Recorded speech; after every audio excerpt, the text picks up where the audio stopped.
Hey guys, here's how to create something a little bit looser and a bit messier for longer hair using the Heist Hair Dryer.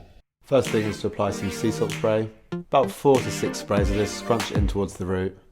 Now remove the nozzle off your hair dryer, you're going to break up the airflow here. That's double pleating where you blow dry the product in. Medium heat and medium power. Keep it between 4 to 8 inches away from the head. Always keep that airflow in the direction you want the hair to sit. And then we're just going to scrunch that through a little bit. Get the fringe out the forehead. And there you have a messy hair.